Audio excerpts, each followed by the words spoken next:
después de la hora que citamos y casi estamos 70 asistentes, entonces me parece que estamos 72, me parece que es un buen número.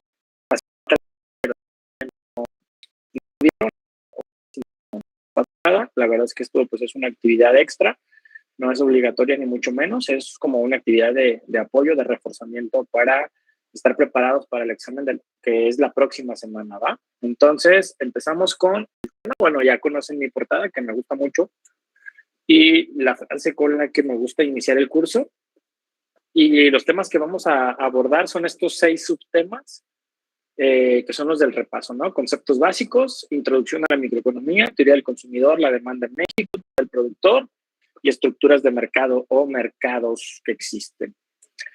Para empezar con los conceptos básicos, bueno, yo les había planteado al menos estos 4. Primero, pues el costo, el valor y el precio, y para cerrar el tema, pues dinero, englobados en economía y que vale la pena empezar por las definiciones de economía.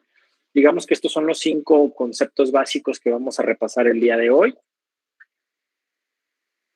Primero, la definición que nos marca nuestro libro base de economía, que estamos usando el Parking, Microeconomía, el 2010, que es la versión que subí, en donde define a la economía como la ciencia social que estudia las elecciones que los individuos, las empresas, los gobiernos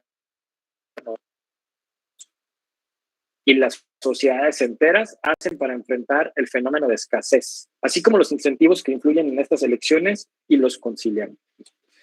Para su estudio, la economía se divide en microeconomía y macroeconomía, por lo tanto tenemos una primera definición de microeconomía que dice que es el estudio de las elecciones que hacen los individuos y las empresas, la manera en que dichas elecciones interactúan en los mercados y la influencia que los gobiernos ejercen sobre ellas. Vuelvo a hacer la aclaración. Estas definiciones son las definiciones puntuales del libro que tenemos como libro base para el curso. Entiendo que hay otras definiciones de otros autores que también están bien, porque no hay una definición absoluta, total. Vuelvo, depende de qué bibliografía consulte. ¿Cómo se ve esto?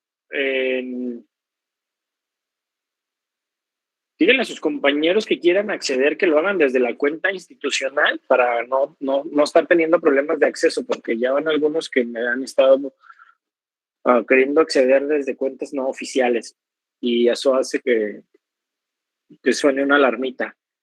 En la microeconomía, bueno, lo que tratamos de responder, o algunos ejemplos de preguntas microeconómicas, es ¿por qué la gente compra cada vez más servicios de distribución digital de contenido multimedia?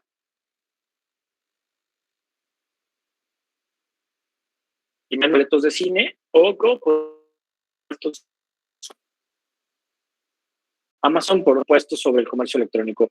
Aquí lo que vemos es cómo interactúan a escala micro, cómo interactúan los dos agentes microeconómicos y cómo eso genera un mercado, ¿no? ¿Cuáles son los agentes microeconómicos que existen? Bueno, pues son básicamente 2, el consumidor y el productor. Ahorita lo hacemos muy micro, se llama microeconomía. Tratamos de reducirlo lo más chiquito posible para poder tomar las decisiones y hacer el análisis de estas decisiones al nivel más chiquito posible, ¿no?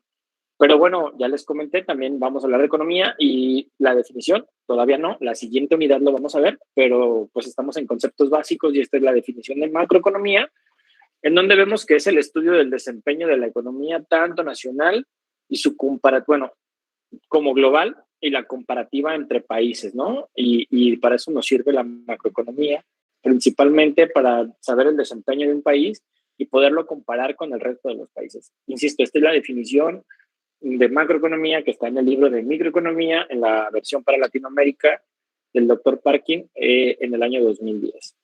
Los ejemplos de las preguntas macroeconómicas es ¿por qué el crecimiento de los ingresos disminuyó en el 2020? Y si puede Banco de México mantener la expansión de la economía mediante la reducción de las tasas de interés o no. Y para completar el tema del concepto básico, pues ya hablábamos de los agentes microeconómicos, ahora vamos a hablar de los agentes macroeconómicos, que básicamente al centro está el país y hay 3 agentes reales que juegan en la macroeconomía, que son las personas agrupadas en hogares, las empresas, el gobierno, y ellos generan un ambiente, y como ya veíamos en la definición, no estamos solos ni aislados, entonces, pues lo que tiene que ver con el comercio exterior también juega, y estos son los elementos que se van a retomar para los temas macroeconómicos. A diferencia de los micros, que solo son dos, consumidor y productor, bueno, en macro tenemos tres: hogares, empresas y gobierno, y cómo interactúan con otros países, pero no es un agente macroeconómico, por eso está de otro color. No cuenta como agente macroeconómico, pero sí existe, ¿no? Y entonces, esto nos ayuda para entender que hay dos grandes preguntas que resumen el propósito de la economía. A ver, vi algo en el chat. Sí, tal como lo comenta su compañero Jesús, las presentaciones están por tema en el Classroom. Yo hice una presentación con los 6 temas y quité algunas porque no tengo tanto tiempo para hacer un repaso de toda la clase. Solo vamos a ver algunos puntos que considero importantes. Entonces, las presentaciones ya las tienen en una versión más extensa. Hay dos grandes preguntas que resumen el propósito de la economía. La primera es, ¿de qué manera las elecciones determinan el qué, el cómo y el para quién se producen los bienes y los servicios? Y la segunda, ¿en qué punto las elecciones se hacen en la búsqueda del interés personal, fomentan también el interés social? Esto es bien importante porque, vuelvo, esto es un tema del libro. Las preguntas básicas de la economía son otras, pero nuestro libro que estamos usando las resume en dos. En una, junta 4, en la primera, qué, cómo, cuándo, para quién y en qué cantidades. Y pone otra, porque además, bueno, pues este autor busca el interés social y entonces agrupa las principales preguntas de la economía en una, pero la realidad es que si consultamos otros libros, pues existen las preguntas básicas de la economía, las vamos a ver a continuación, ¿no? Pero les dejé esta diapositiva porque, insisto, mucho de lo que vemos depende del autor que consultamos y no hay una verdad absoluta y es bien importante darle seguimiento al libro porque puede haber diferencias de acuerdo a si consultan un libro u otro y eso podría ser un punto difícil para el examen. Yo les aclaro esto porque el examen, las respuestas correctas son las que se apeguen al libro que estamos llevando, que es el Parking. Y entonces, para ejemplificar poquito lo que marca el autor, el interés social, pues él dice que se tienen que cumplir dos condiciones para que se logre el interés social que buscamos como una segunda mitad muy importante de la economía. Primero, que los recursos se usen de manera eficiente cuando los bienes y servicios se producen al menor costo posible. Y segundo, en las cantidades que proporcionan el mayor beneficio posible. No necesariamente cuando se producen al costo más bajo posible. O sea, no siempre hay que producir en la frontera de posibilidades de la producción, pero sí siempre tratar de producir en donde se produzca el mayor beneficio posible. Y esto es bien interesante porque hoy tratamos de resignificar los patrones de consumo, de demanda, consumo y producción, bueno, de producción, consumo y demanda, porque no podemos producir todo para todos, ¿no? Que todos tengamos 100 pares de tenis, pues no hay recursos naturales que nos ajusten para eso.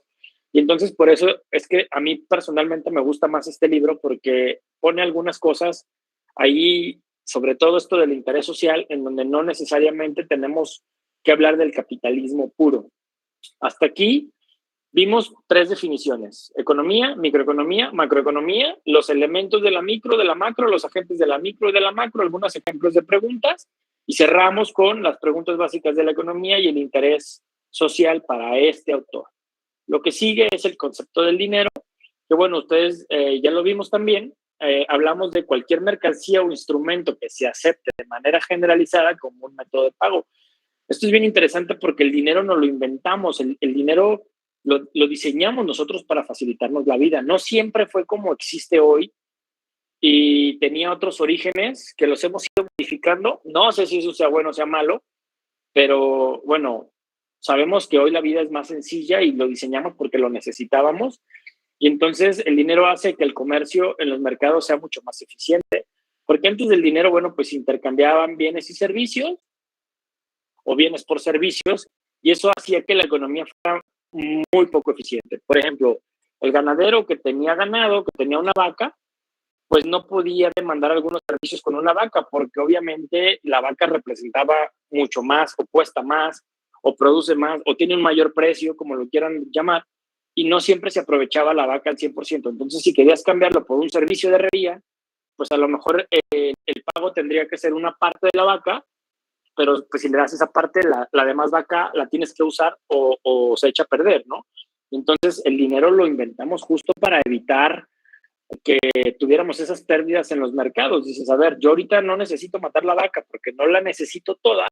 Entonces, ¿qué hago? Pues mientras, y cuando necesite, pues ahora sí ya vendo toda la vaca, la mato, la hago partes y volvemos a la economía más eficiente. Por eso nos inventamos el dinero. Después del dinero nos inventamos la deuda, que ha sido todo un tema y que, bueno, hoy tenemos inclusive niveles de apalancamiento que tienen que ver con deuda pública bien interesantes, ¿no?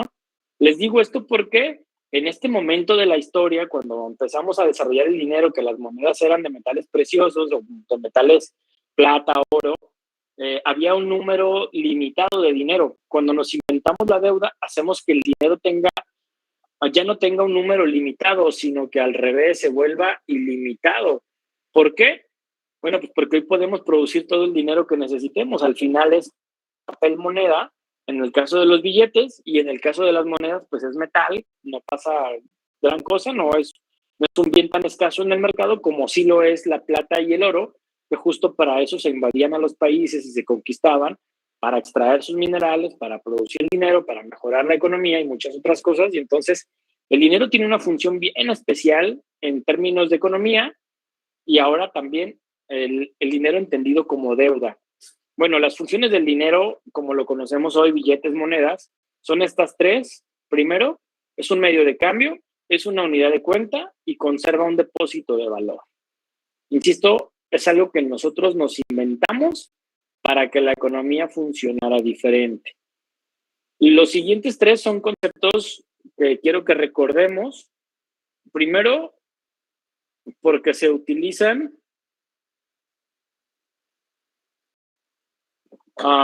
de manera indiscriminada en la comunidad, ¿no? Costo, valor y precio. Pero para la economía no funcionan igual, no son sinónimos y no son lo mismo.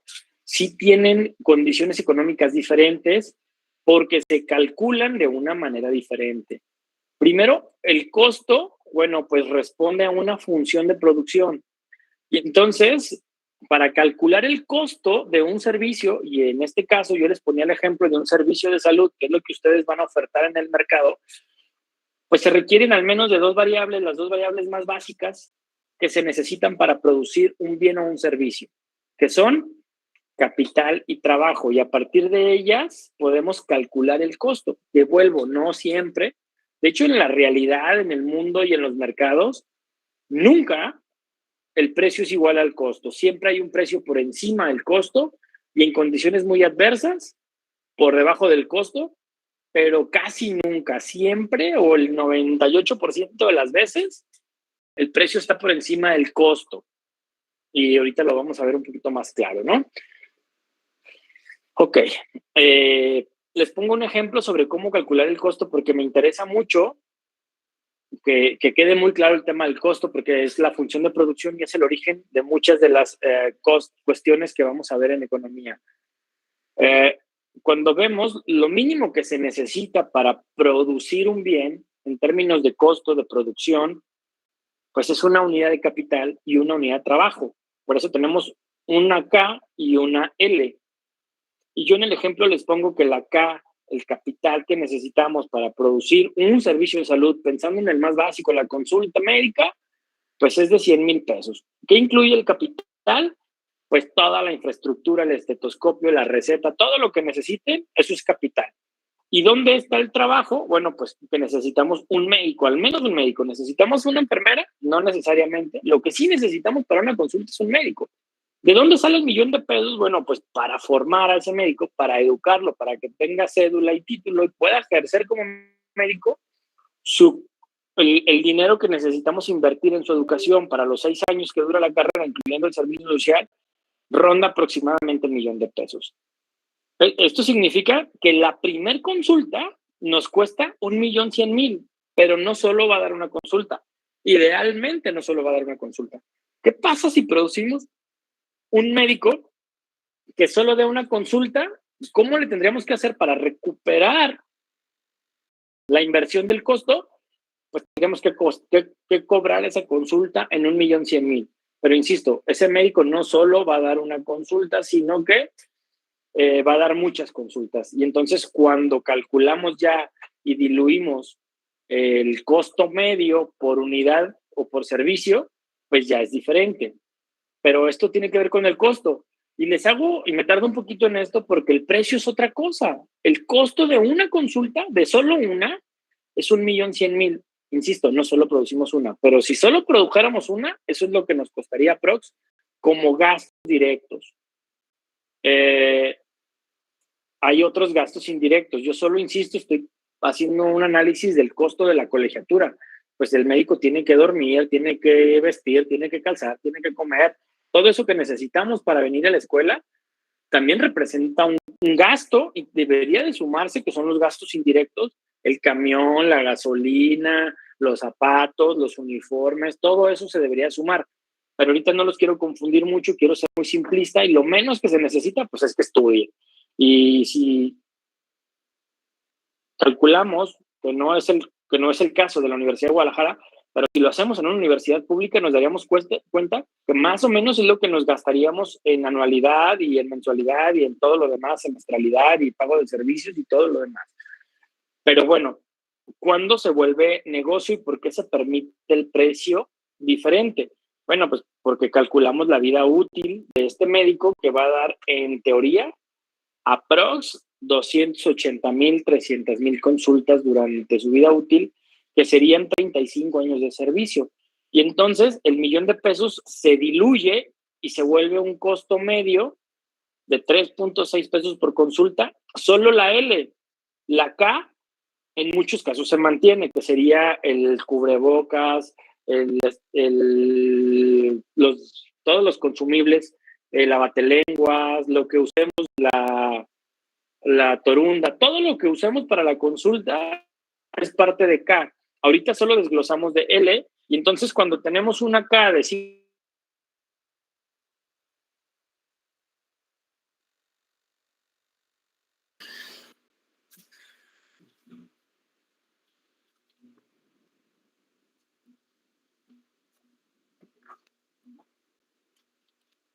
cuando tenemos una K de 5 pesos y tenemos una L de 3.6, pues nuestro costo se vuelve 8.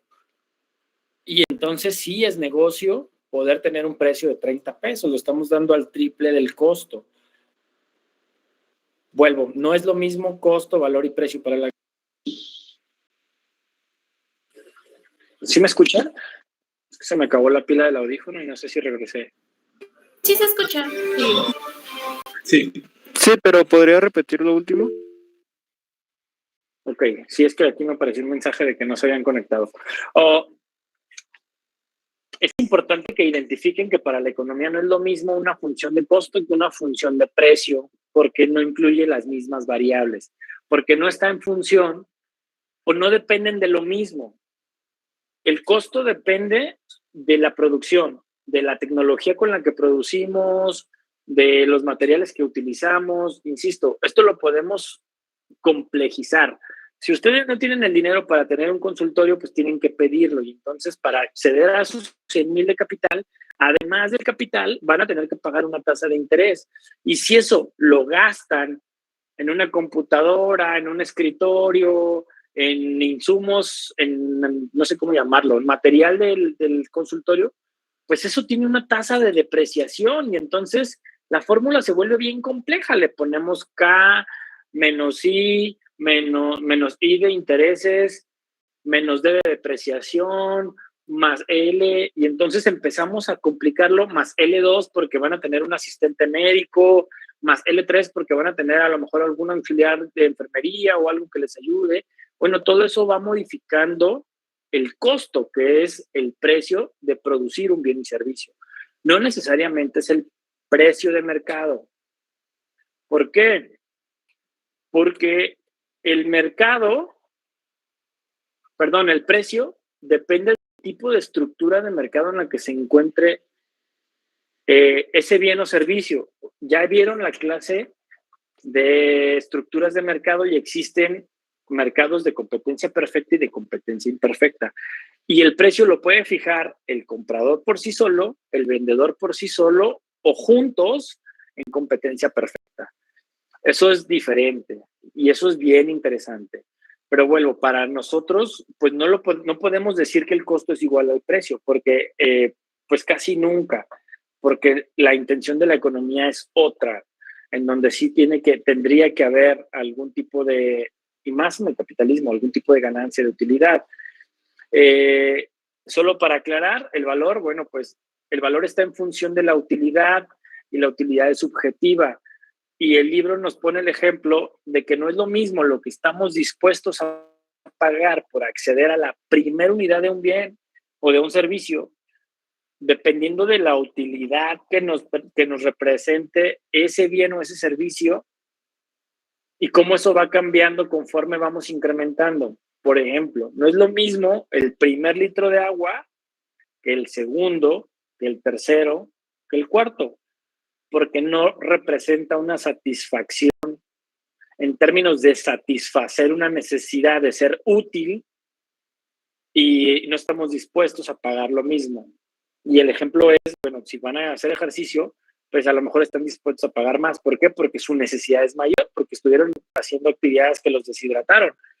O no es lo mismo lo que estamos dispuestos a pagar por una consulta médica con dolor que sin dolor, o por una cirugía que no necesitamos o que sí necesitamos, por una electiva que por una de urgencia. No es lo mismo, ¿no? ¿Por qué? Porque la utilidad que le representa al consumidor es diferente y eso condiciona lo que está dispuesto a pagar. Creo que eso es muy claro, ¿no? El precio, ya les dije, está en función del mercado y ahorita lo vamos a ver más en la última unidad. Y entonces, ¿dónde está el dilema de esto? Bueno, que estas tres se pueden, se monetizan, se expresan en cantidades numéricas y entonces, ¿el precio es dinero? Sí. ¿El costo es dinero? Sí. ¿El valor puede traducirse a dinero? Sí. Y la gente llega y pregunta indiscriminadamente cuál es el valor de esto o cuál es el costo de esto o cuál es el precio de esto, pero ustedes tienen que saber que eso no, que son cosas diferentes. Y bueno, en la medida en la que ustedes aprendan eso y aprendan a calcular, por ejemplo, costos de los servicios que van a ofertar en el mercado de servicios de la salud, pues ustedes van a después poder fijar precios y poder decidir si compiten en ese mercado o no, si abren una farmacia en esa colonia o no, si se asocian a esa hospital o no, si van a esa empresa o no, dependiendo de qué, de lo que a ustedes les cueste producir y del precio en el que se pueda vender ese bien o servicio. Que eso es una de las áreas de oportunidad más importantes que tenemos como universitarios de la Universidad de Guadalajara, porque casi nadie sabemos cobrar lo que deberíamos de saber cobrar, ¿no? Porque no sabemos calcular de una manera ideal el costo de nuestros servicios, cuánto cobrar, cuál sería el costo de una aplicación de una intramuscular o de una intravenosa o de una consulta a domicilio o de una consulta en consultorio o de un certificado de defunción o de atender un parto. Bueno, no hay mucha claridad en eso. Ustedes van a revisar, hay algunos tabuladores que son el mercado, pero no sé si ustedes ya tienen una idea clara de cuánto van a ganar o cuánto no van a ganar, que espero que sí, al final sí la tengan, ¿no? Hasta aquí con conceptos básicos. Ahora vamos a hablar de introducción a microeconomía. Y en introducción a microeconomía voy a abordar estos 4 temas de manera rápida, que son pues, el paradigma central de la economía, que es el problema de la escasez, el intercambio como una conducta humana para tomar decisiones en función de las necesidades y de las posibilidades, el costo de oportunidad, que es súper interesante, y el costo y beneficio marginal. El problema de la escasez, pues es el paradigma central de la economía. ¿Por qué? Pues porque la economía, como ya lo decía la definición del doctor Parkin, estudia las elecciones que los individuos hacen y bueno, las elecciones las hacemos todo el tiempo, no siempre de manera consciente, pero idealmente deberíamos de hacerlo de manera consciente. Y entonces tenemos que estar tomando decisiones. ¿Por qué? Primero, porque tenemos deseos ilimitados, y segundo, porque tenemos recursos limitados. Y entonces, pues no podemos hacer todo porque tenemos que decidir qué hacer. Y entonces ustedes ahorita están aquí, pero podrían estar en otro lado haciendo otra cosa. Y el tiempo es un recurso limitado, el dinero es un recurso limitado para casi todos. Pues casi todos los recursos se vuelven limitados cuando ya hablamos de una población, cuando ya hablamos de un país, cuando hablamos de una comunidad. Algunos desde lo más individual, cuando hablamos de una persona, bueno, pues no hay recursos para satisfacer todas las necesidades que quisiera o que desearía esta persona. Y entonces, a la incapacidad para satisfacer todos nuestros deseos, se le da el nombre de escasez. Y esto nos afecta a todos, pero en diferente proporción. Pobres y ricos la enfrentamos por igual, ¿no? Un niño que desea una lata de refresco y un paquete de gomas de mascar, pero solo tiene dinero suficiente para uno de los dos, pues se enfrenta a escasez y tiene que elegir una opción y tiene que hacer un intercambio. El rico también, pero en otra escala. Un millonario que quiere disfrutar un fin de semana jugando golf, pero también tiene una reunión sobre estrategias de negocio, pues enfrenta escasez. ¿Por qué? Porque no puede hacer las dos cosas, porque no tiene recursos para hacer las dos cosas. Y una sociedad que quiere mejores servicios médicos, pero que también quiere instalar computadoras en todos los salones de clases, y entonces tendría que decidir entre salud o educación, o explorar el espacio, limpiar los lagos y el medio ambiente y ríos contaminados, pues también enfrenta escasez. ¿Por qué? Porque no hay los recursos humanos, materiales para hacerlo todo. Y entonces, para poder hacer frente a esto, debemos de elegir entre las alternativas disponibles. El niño debe elegir entre el refresco y la goma, el millonario entre la junta y el juego, la sociedad entre servicios médicos, defensa nacional o educación. Y justo eso es lo que estudia la economía, las elecciones que hacemos como individuos, como productores o como consumidores. Ustedes van a tener que decidir si un día operan o dan consulta, si un día hacen procedimientos o dan consulta, si abren el consultorio o no abren el consultorio, si hacen una especialidad o no. Vuelvo, idealmente deberían de ser decisiones conscientes las que tomen y que digan, ok, voy a hacer una residencia porque me parece que es la alternativa de mayor valor que tengo a mi alcance, aunque sabemos que eso genera escasez o busque generar monopolios. No pasa nada, así funciona el mundo.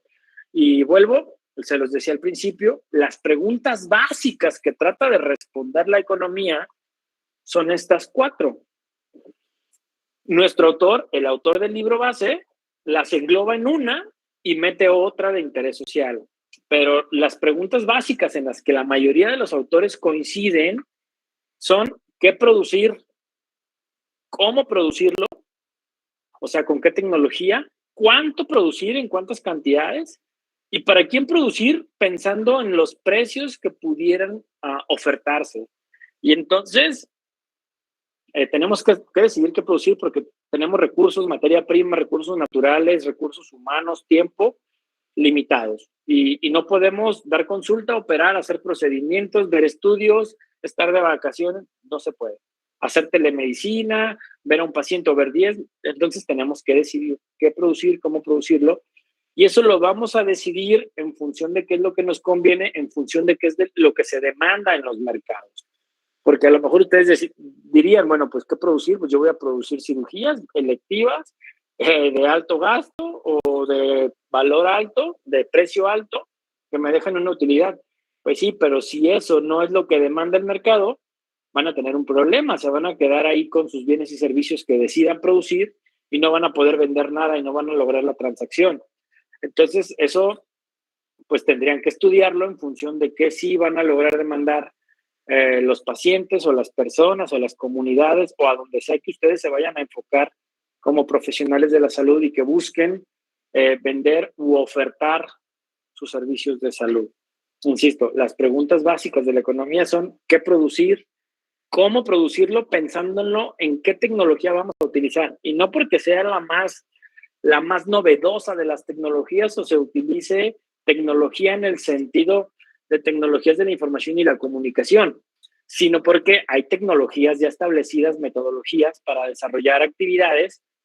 Por ejemplo, la consulta tradicional, pues es un estetoscopio, una lámpara, una batelenguas, un cubrebocas, guantes, pero podríamos hacerlo de una manera diferente. Por ejemplo, una consulta de seguimiento a pacientes crónicos diabetes con diabetes mellitus tipo 2, y en lugar de tener un paciente, tener a 15 pacientes en el mismo consultorio, a lo mejor sí, y a lo mejor pudiéramos tener 50 pacientes en una teleconsulta a distancia por una computadora, pues sí, justo estamos teniendo un ejemplo de eso. Yo no hubiera podido juntarlos a ustedes, 85 que estamos ahorita en la llamada, en un aula de clases. Entonces, pues, esta es una tecnología diferente y seguimos con un modelo educativo tradicional de profesor, alumnos, pero utilizando una tecnología que nos permite llegar a más, y eso, pues, podría ser lo mismo una consulta médica, ¿no?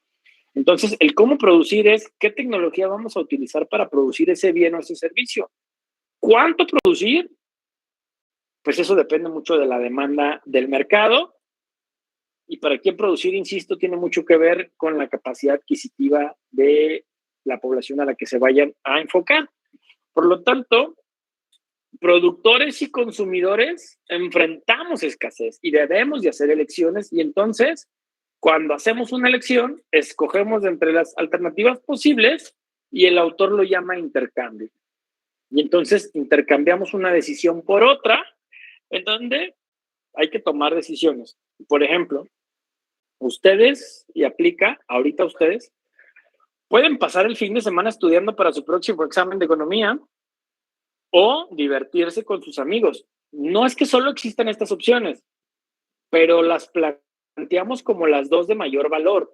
Podrían hacer otras cosas, porque la realidad es más compleja, pero para estudiar la economía lo simplificamos a una decisión sobre otra, a solo dos variables para poderlo graficar. Y entonces el autor dice que no pueden hacer ambas actividades al mismo tiempo, porque obviamente requieren de su concentración, de su atención, de su tiempo, y tienen que decidir una sobre otra, y entonces deben elegir cuánto tiempo dedicarán a cada una de ellas, porque tampoco es todo o nada, y sin importar la decisión que tomen, siempre podrían haber elegido algo distinto o lo podrían haber combinado de una manera distinta. Y él dice que podemos considerar a nuestras elecciones como intercambios. Y así es como se estudia las elecciones o intercambios que las personas tomamos. Y dice que un intercambio implica renunciar a una cosa para obtener otra a cambio. Al elegir cómo pasar a su fin de semana, lo que usted hace es realizar un intercambio entre estudiar y pasar el tiempo con sus amigos, o cantidad de tiempo entre estudiar y pasar con los amigos, tratar de balancearla, lograr el mayor equilibrio posible para lograr la mayor eficiencia de sus recursos. Esto nos lleva a la siguiente: si vamos a elegir, pues vamos a renunciar. Y entonces aparece el siguiente concepto, que es el costo de oportunidad. Y el costo de oportunidad es la alternativa de mayor valor a la que renunciamos. Esto en economía. Cuando hablamos de economía, ya les había comentado que vamos a llegar a tomar la decisión de una alternativa sobre otra, las dos más importantes. Por ejemplo, sus pacientes van a decidir si van con un médico general o van con un especialista. ¿Pueden ir con alguien más? Sí, con el homeópata, con el acupunturista, con el de las flores de Bach, con la comadre, totalmente, el reiki, el yoga, lo que ustedes quieran. Pero al final van a tomar las dos decisiones que parecieran las mejores. No tomamos una decisión entre 20 opciones, tomamos una decisión casi siempre entre dos. ¿Por qué? Porque es más fácil. Y entonces, el costo de oportunidad es la decisión de más valor que no se elige, o sea, a la que renunciamos. Ustedes ahorita podrían estar haciendo otra cosa, pero renunciaron a eso para estar aquí, en el mejor de los casos, porque consideran que este intercambio de cosas les va a generar un mayor puntaje en su examen. Y eso depende de lo que sigue, que son el costo y el beneficio marginal. ¿Qué es el costo y el beneficio marginal? Bueno, pues cuando elegimos al margen. ¿Cuándo elegimos al margen? cuando decidimos incrementar en una unidad extra lo que estamos haciendo. Ustedes ahorita ya estudian, ya tienen horas destinadas para estudiar en términos de clase e idealmente ya tienen planes de estudio para actividades extra clase. Cuando deciden incrementar una unidad de tiempo, en este caso, 1 hora más de estudio, eso les genera, en el mejor de los casos, les debe de generar un beneficio. O casi siempre les genera un beneficio, pero no es la misma proporción en la que cambia el costo y en la que cambia el beneficio. Entonces, vuelvo, como no es todo o nada, podemos hacer lecciones al margen y decidir si operamos todos los días, o solo operamos un día, o operamos 2 días, o solo hacemos 2 cirugías y el otro mediodía, o si hacemos 20 consultas, o si hacemos 21 consultas, o si hacemos 30 consultas. Y esta decisión de incrementar al margen es lo que nos permite hacer el análisis costo-beneficio. Voy a leer la diapositiva. Usted puede distribuir la próxima hora entre estudiar y enviar WhatsApp a sus amigos.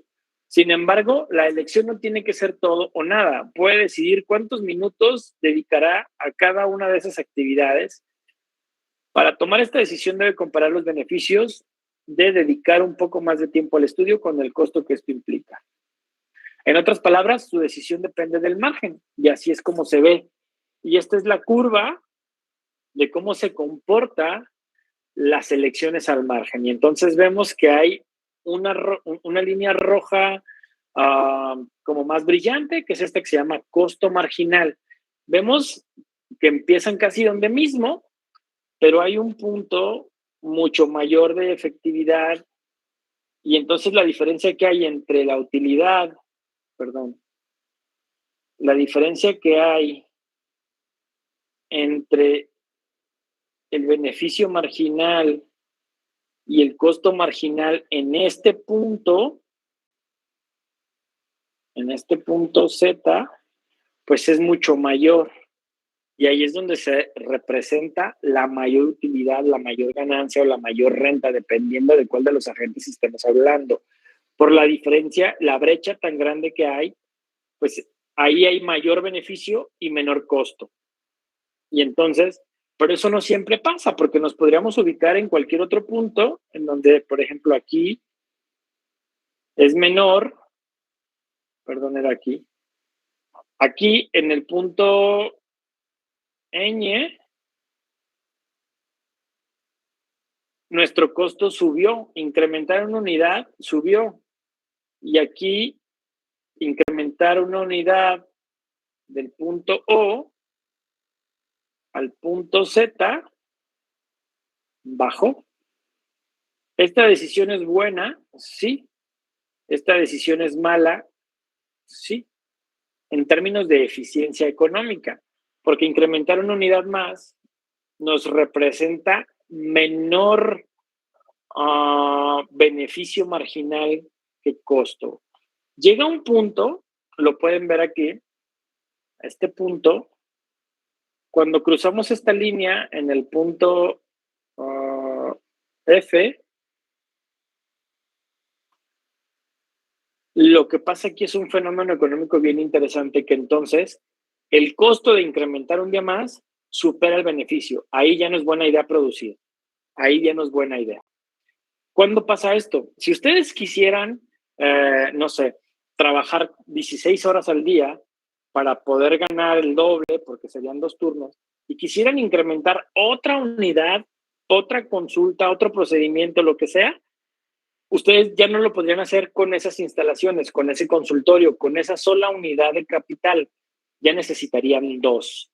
Y entonces, en lugar de que el costo medio siga disminuyendo, se incrementa porque ya no necesitan 100,000, ya necesitan 200,000, porque ya necesitan 2 consultorios para ver la siguiente consulta. No sé si esto queda claro. Y entonces, sí hay un punto en donde producir una unidad extra se vuelve mala idea y el costo supera el beneficio y nuestro análisis costo-beneficio dice que ya no lo deberíamos de hacer. Y ese es uno de los problemas más importantes que tenemos en el emprendimiento en México, que creen que producir más, vender más, abrir sucursales, franquicias, siempre es buena idea, Y la verdad es que no siempre es buena idea. Es buena idea cuando los costos no superan, cuando los beneficios, los costos no superan a los beneficios. Entonces, este puntito F, muchas empresas nuevas lo pasan porque abren sucursales, eso les incrementa gasto, les incrementa capital, les disminuye la utilidad, porque la utilidad marginal pues se vuelve decreciente, al grado en el que se invierte totalmente y hay que meterle dinero a ese negocio, pues ese negocio hace que cualquier persona quiebre. Vuelvo, no siempre es buena idea y no siempre va disminuyendo. Por eso es que sigue esta curva de costo marginal de ir incrementando en una unidad y pasar de 1 a 2, a 4, a 6, a 10, a 12. Entonces, ¿dónde nos deberíamos de situar? Este sería el ideal social en donde logramos el interés social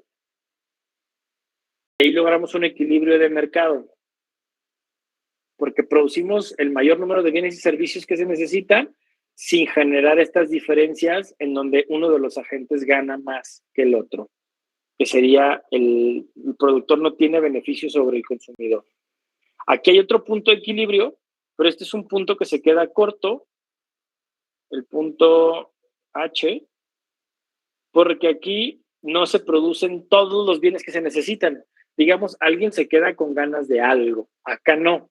En este otro punto, en el F, logramos el mejor de los escenarios en términos económicos, ¿no? Entonces, a lo mejor si producen aquí con 20 consultas, pues ya sacan su sueldo y lo que ustedes tenían pensado ganar, pero van a dejar a mucha gente sin consulta y entonces si le movemos poquito el precio, pues podemos irnos a 50 consultas, siguen ganando lo que necesitan ganar para vivir felices, pero producimos mayor beneficio social. Y esto nos permite implementar la estrategia y la herramienta más importante que tenemos en economía, que es el análisis costo-beneficio, en donde a partir de hacer un beneficio marginal y un costo marginal, podemos decidir en términos monetarios, esto se tiene que traducir a dinero, si nos conviene o no nos conviene en términos de si lo que vamos a gastar no es mayor que lo que vamos a ganar.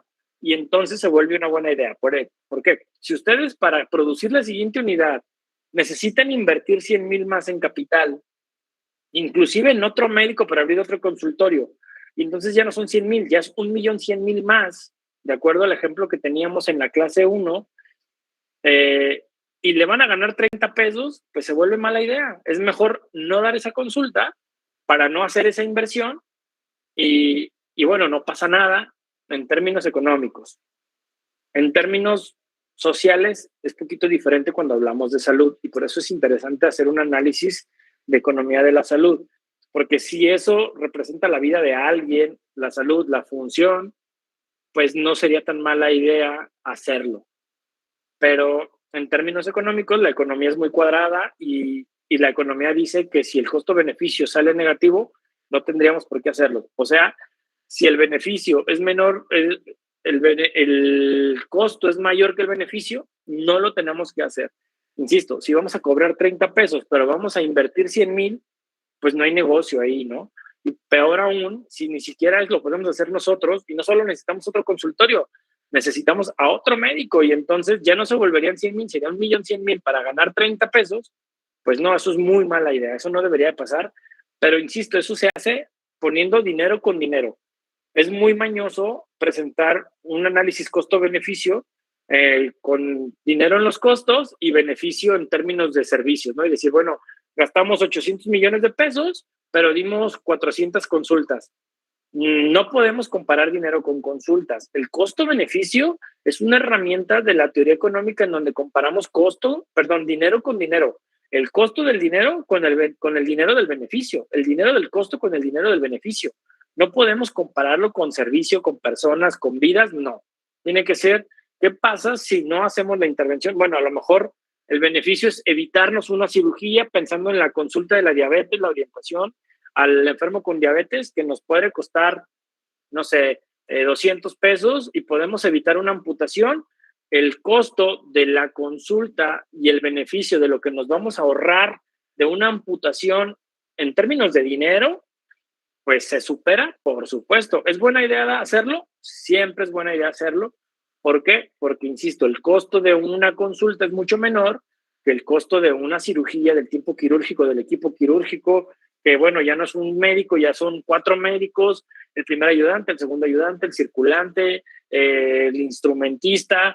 Entonces, pues eso ya requiere otros costos, ya no son los 3.6 pesos que habíamos calculado a la consulta, ya el costo de la cirugía es mucho mayor y claro que 3 es menos que 100 y es buena idea hacer ese ejercicio. No sé si te queda una pregunta. Denme un momentito, necesito contestar una llamada.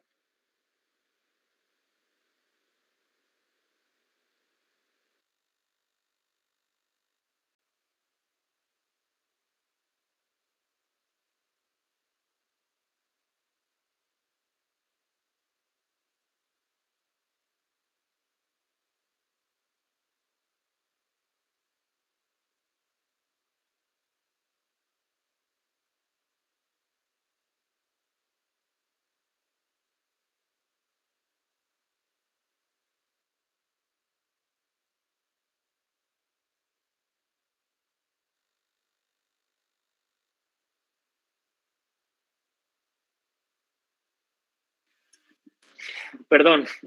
Ok.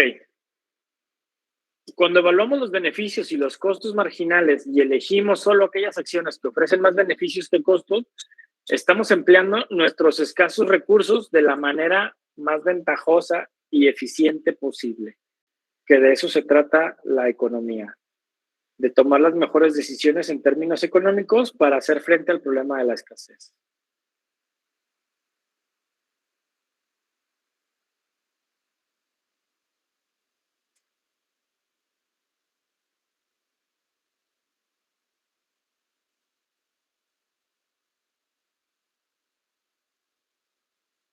Ok, el siguiente tema es teoría del consumidor.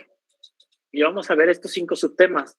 La definición del consumo o de la demanda, la ley, la función, la curva y las determinantes. La definición dice que para que se consolide o que se considere demanda se necesitan 3 condiciones. Que lo desee, que lo pueda pagar y que tenga un plan definido para comprarlo. Si no, no se considera demanda, se considera otra cosa. Si solo lo desea, pero no lo puede pagar, no se considera demanda y el productor no va a estar listo para hacer frente a eso, no se va a preparar. Para que se considere demanda se requieren las 3. Lo desea, lo puede pagar y tiene un plan elaborado para ello. Y la cantidad demandada se mide en términos de cantidad por unidad de tiempo. O sea, número de coches por año, número de consultas por año, número de cirugías por semana. Entonces es cantidad por unidad de tiempo. La ley de la demanda nos dice que la demanda responde económicamente al precio. Y aquí les hago la aclaración. Casi siempre confundimos oferta y demanda y las metemos juntas en una sola fórmula.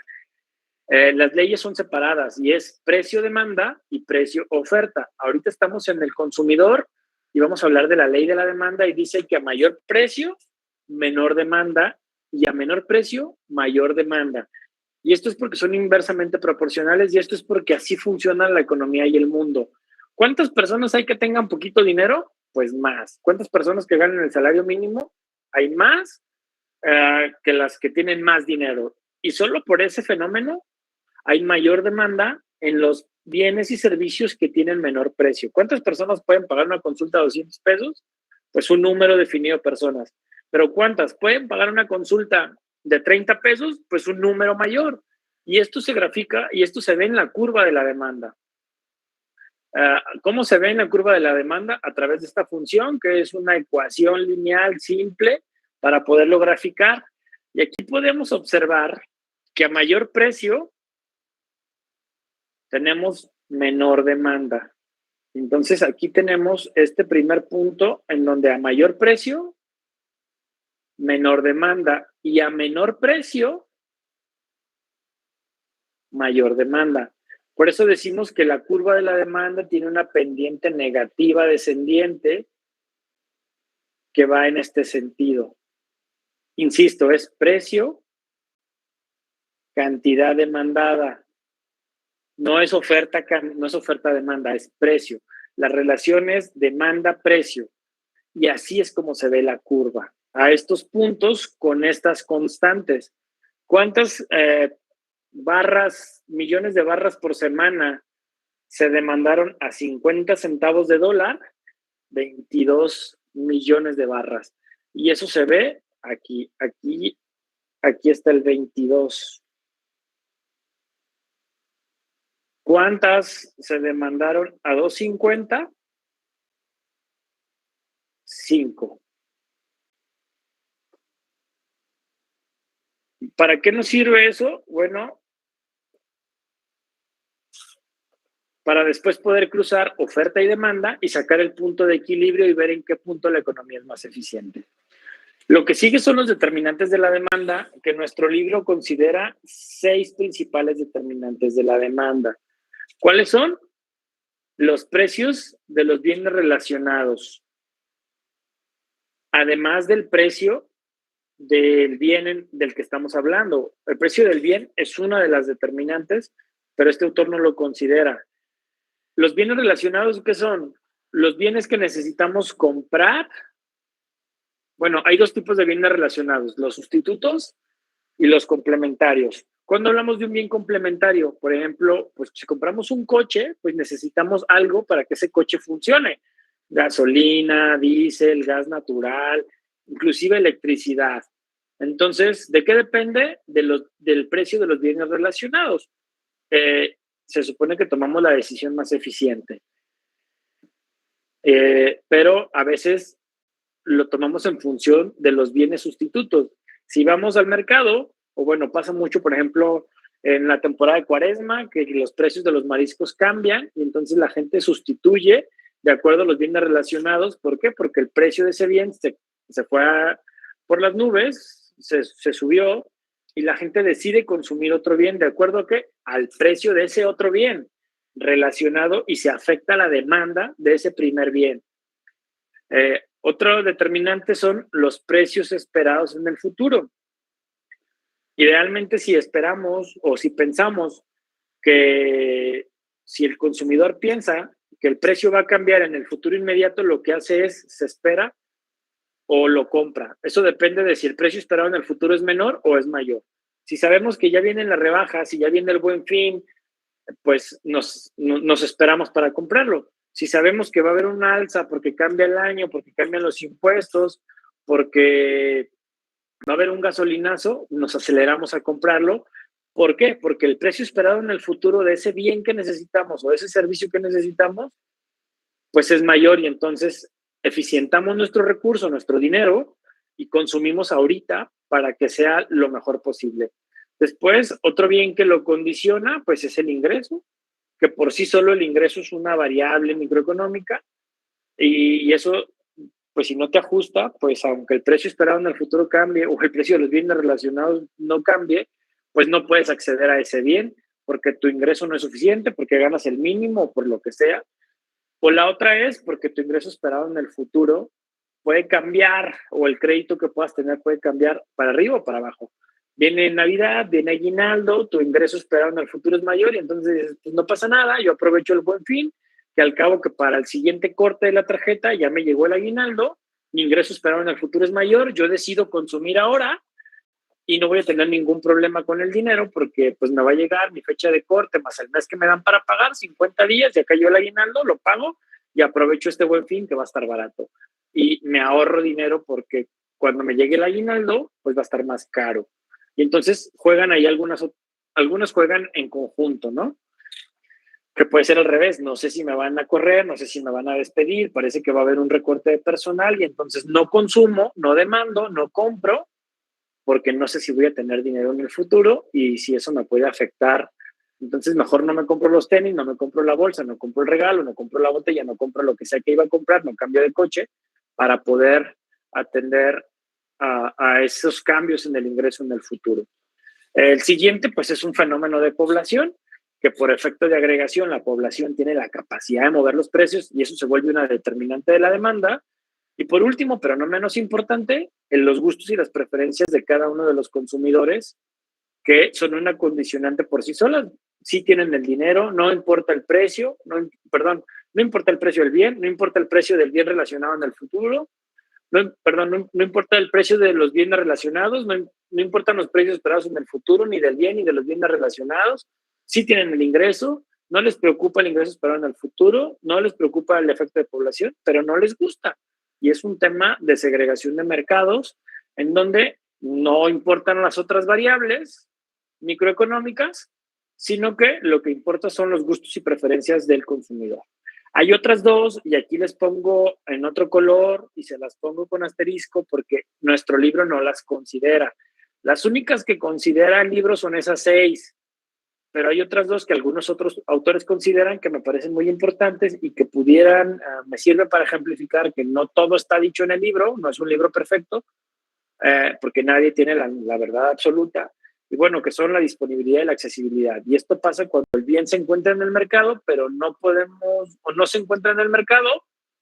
Y pasa mucho en algunos mercados segregados en donde hay exclusividad de marcas, principalmente pues, los refrescos, las cervezas, algunas marcas en especial, que no hay disponibilidad de otras marcas, de otros productos, de otros bienes y servicios. Y la otra, la accesibilidad, es cuando sí existen, pero en ese momento no están disponibles. Y bueno, son otras dos determinantes, no voy a perder mucho el tiempo ahí porque pues para los fines del examen no importan porque no están en el libro base, pero sí me gusta que las conozcan. Ok, se trabó la que sigue.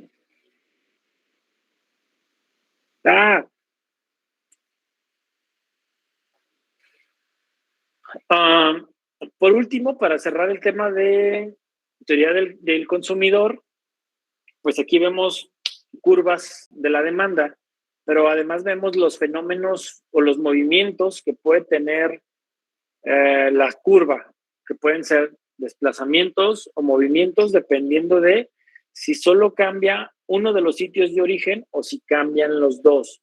Cuando vemos este fenómeno que ustedes están viendo se llama desplazamiento y entonces ahí lo que pasa es cambia la cantidad demandada, cambian totalmente los dos sitios de origen y vemos que hay una nueva cantidad a un nuevo precio y entonces aparece totalmente una nueva curva.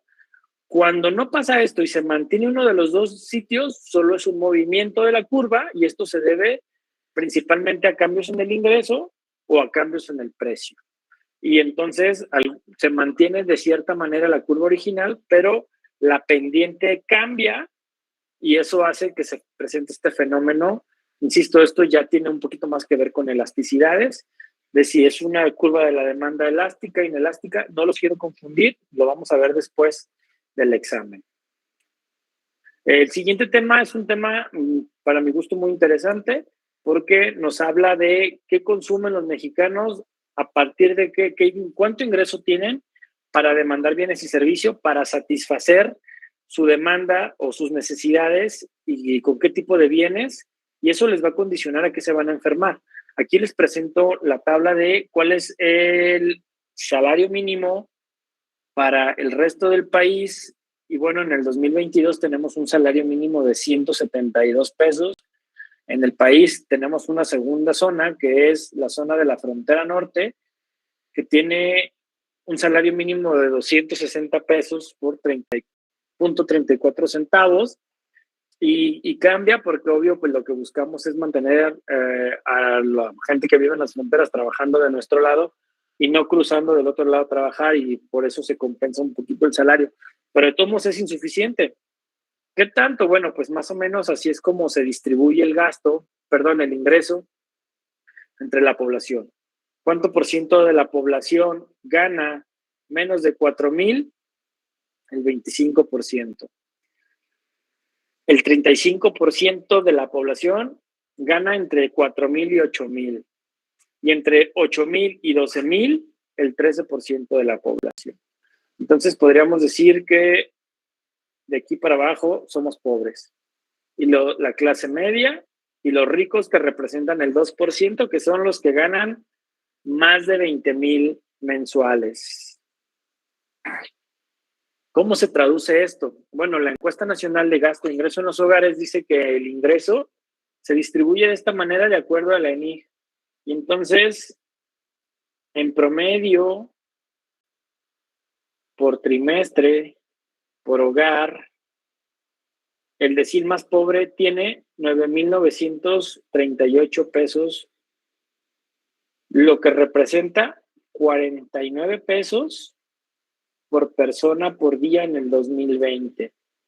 ¿Por qué? Porque el hogar para la encuesta es 3.55 personas y es un promedio trimestral por hogar, lo cual se traduce, insisto, en 49 pesos por persona por día para satisfacer todas sus necesidades.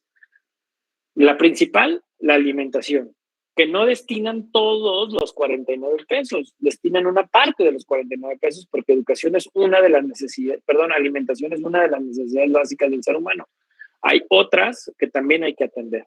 Y entonces, si quieren saber de qué se enferman, yo les sugiero, pregúntenles qué comen, qué consumen, y con 49 pesos, que insisto, no destinan los 49, destinan en el 2020 el 38% de 49 pesos, eso representa 49 por 0.038, 18 pesos con 60 centavos por persona por hogar.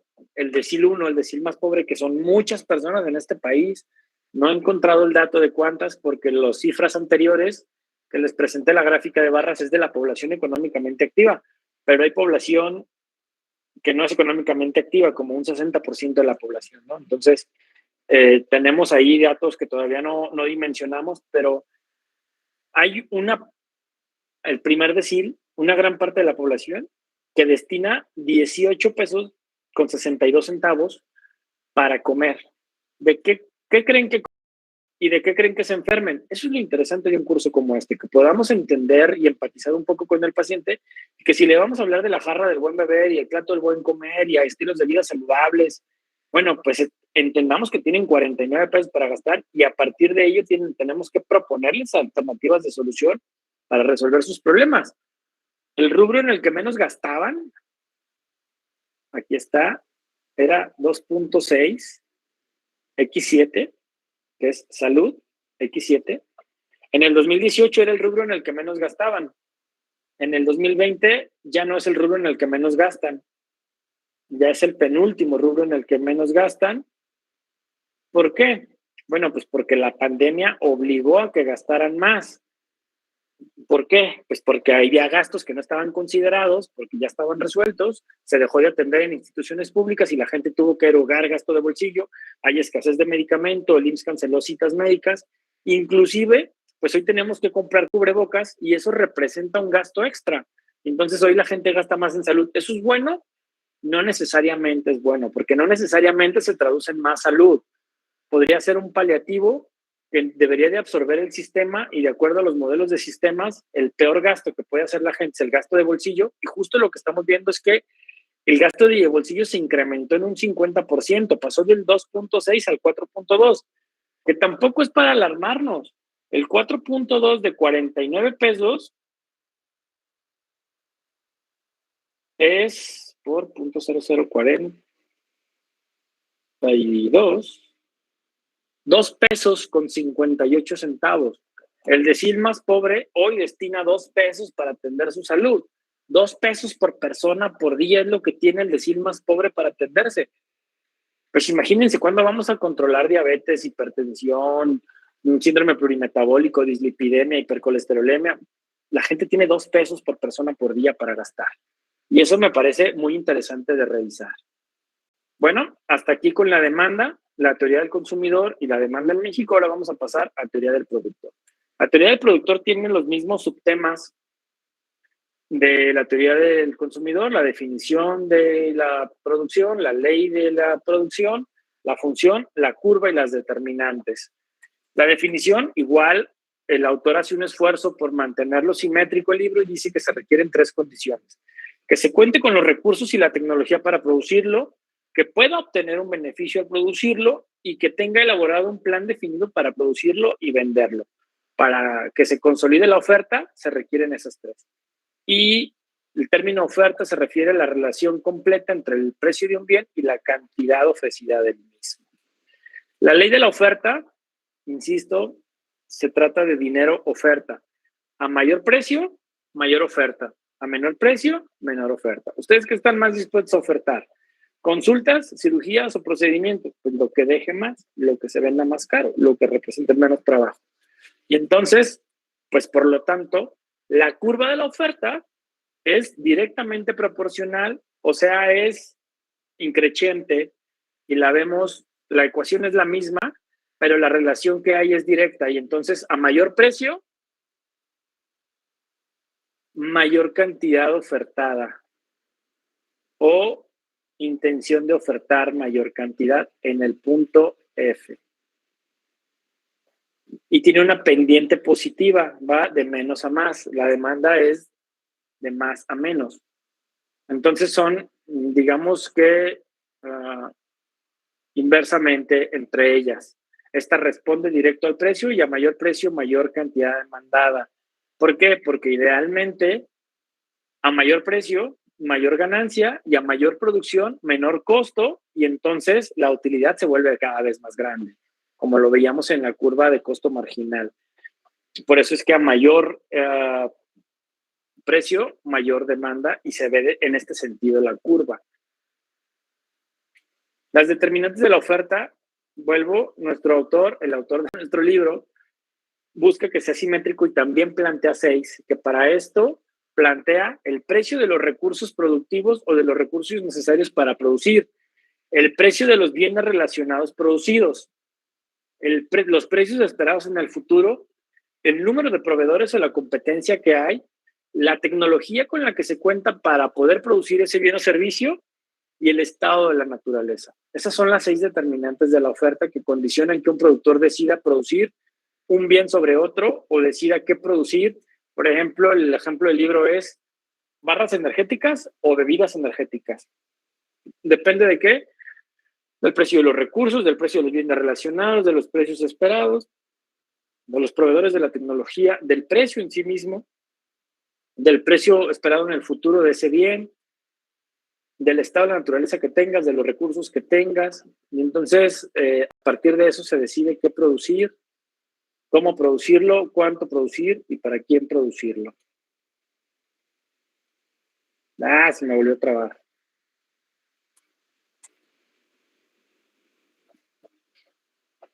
Se me borraron las curvas.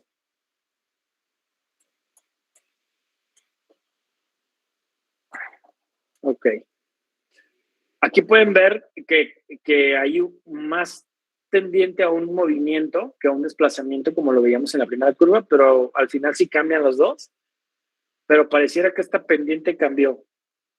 Pudiéramos decir que es la misma, pero no. Pero ven cómo aquí hay una pendiente y aquí hay otra pendiente, pero podríamos tener una curva aquí que corrigiera así.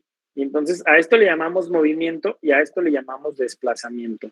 Cuando cambian los dos sitios y aparecen estas primas, A', B', C', es porque hay una nueva curva de oferta de barras energéticas o un aumento en la oferta de barras energéticas de la cantidad ofertada.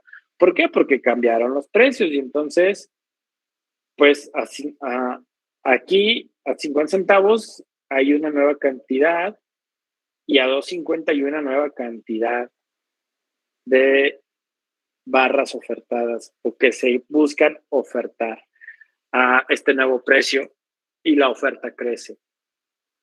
Y ya por último, el último tema que viene en el examen son las estructuras de mercado.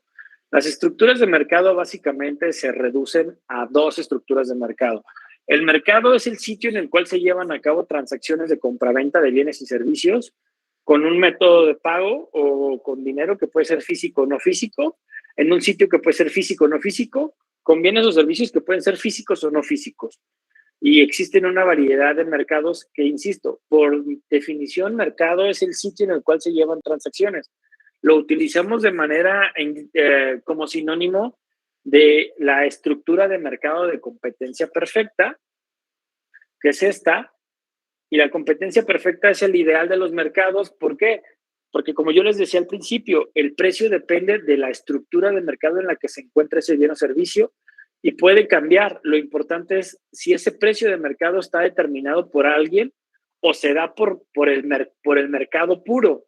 ¿Cuándo hablamos de mercado puro? Bueno, cuando hablamos de competencia perfecta, y es cuando se cumplen estas condiciones, que es muchos vendedores, muchos compradores, productos homogéneos o el mismo producto, sin barreras. Ninguna de las dos establece los precios de mercado. El precio de mercado no está dado por ninguna de las dos ni influido, sino que al revés se da de la interacción de muchos compradores con muchos vendedores, pero ninguno de los dos tiene la posibilidad de modificar el precio de mercado. Y lo último es, hay información completa. Los vendedores y los compradores están bien informados acerca de los precios y del mercado. Y a partir de eso se consolida la competencia perfecta, que el ejemplo más clásico y característico es un tianguis, ¿no? Hay muchos puestos, hay muchos vendedores, acuden muchos compradores, hay productos homogéneos y yo casi siempre utilizo el ejemplo de los jitomates, en donde a pesar de que no todos son iguales, pues no hay una diferencia muy significativa entre ellos y podríamos decir que son un bien homogéneo y hay un puesto que lo vende a 10 pesos, uno a 12, uno a 11, pero nadie controla el mercado por sí solo y cada uno de los compradores tiene la decisión de pagar 10, 11 o 12 pesos como lo decida en función ya de otro tipo de factores, pero el precio de mercado no está influenciado, como si en las estructuras de competencia imperfecta, en donde por cualquiera de las barreras que existen 3 barreras principalmente, las barreras legales, que en términos de salud pues son las patentes de los medicamentos, las barreras monetarias, que es, pues le queremos competir a la Clínica Mayo, pues tendríamos que levantar una estructura similar a la de ellos para poder ofertar los servicios como los de ellos, y las barreras naturales, que muchas veces son el impedimento más importante. Si quisiéramos producir fármacos como producen, no sé, laboratorios PISA, por dar un ejemplo, pues tendría que haber tanto recurso en la naturaleza para producir ese número de fármacos, esa cantidad de fármacos que necesitamos, que no siempre existen los precursores para los fármacos, y eso limita la producción de ellos, y eso favorece a estructuras de competencia imperfecta en donde pueden ser controladas o por el comprador o por el vendedor, que son los únicos agentes microeconómicos.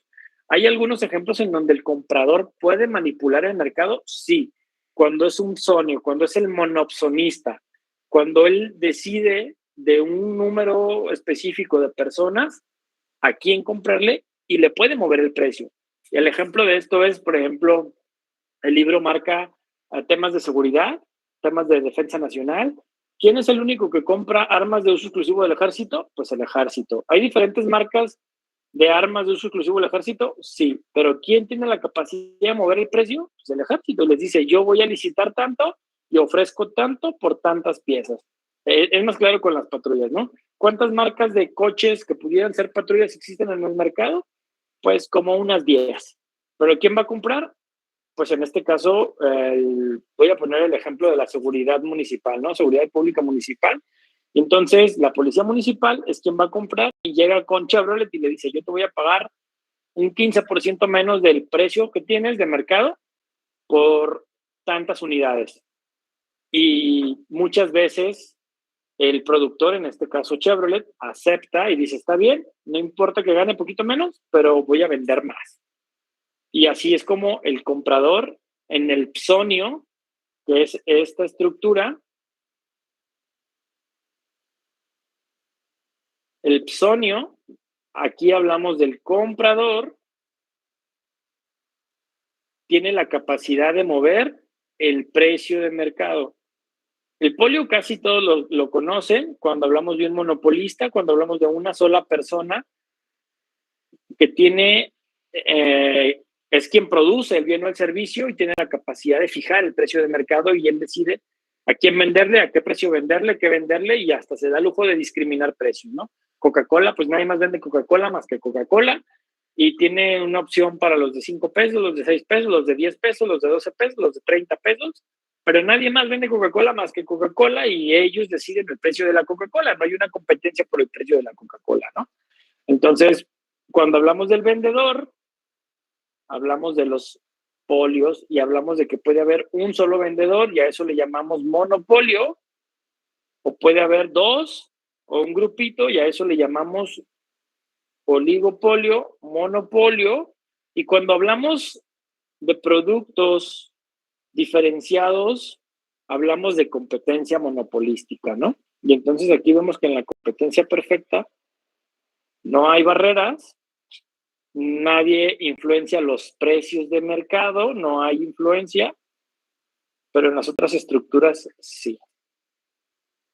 Y por último, bueno, así se ve un monopolio, que nos hacen creer que no son y que están en competencia, pero muchas de las veces pues son empresas que compiten entre sí, pero la realidad es que pues casi todas son de una misma o que hacia arriba tienen un solo dueño. Pasa mucho con Shedding Clown, no lo veo aquí, artículos de higiene personal, que pareciera que hay 10 marcas en el mercado, pero todas representan a un corporativo y esto hace que ellos monopolicen los precios de mercado.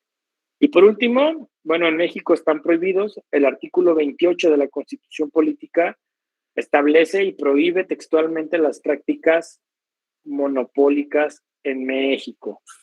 Entonces, los monopolios son malos, sí. ¿Por qué? Porque impiden el interés social y le abonan a la no eficiencia económica y eso hace que se produzca menos, que se venda más caro y que la gente pueda acceder a menos bienes y servicios porque tiene que gastar más en bienes que podrían costar menos.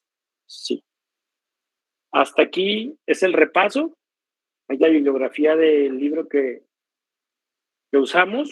Lo planeé para que fuera pues una sesión breve de 1:30, que me parece que cubre con todo lo que podría venir en el examen que vamos a tener la próxima semana. En el horario de clase que tenemos en el CIAO va a ser un examen corto, rápido, va a ser presencial y va a ser físico. Yo voy a llevar los exámenes impresos y ustedes los van a responder. No sé si hasta aquí hay alguna duda o alguna pregunta. Dígame, José. Sí, el examen dijo que es presencial y es el lunes. Yo ese día tengo clases en la tarde. De hecho, ese día me toca exponer. ¿Qué podría hacer ahí? Va a ser en el horario de cada sección, ¿eh? Sí, de hecho está en mi horario, de hecho. Yo tengo clases de 2 a 5. Bueno, no se preocupe porque lo voy a aplicar en otras 3 secciones, entonces hay 4 opciones para presentar el examen. Ah, ok, puedo tomar cualquiera. Sí. Ok. Dígame, Jezabet. ¿El examen va a ser de opción múltiple o de... Sí. Sí, nos han pedido que sea de opción múltiple a manera de tipo Ceneval y la idea es esa, que sea de opción múltiple. Gracias.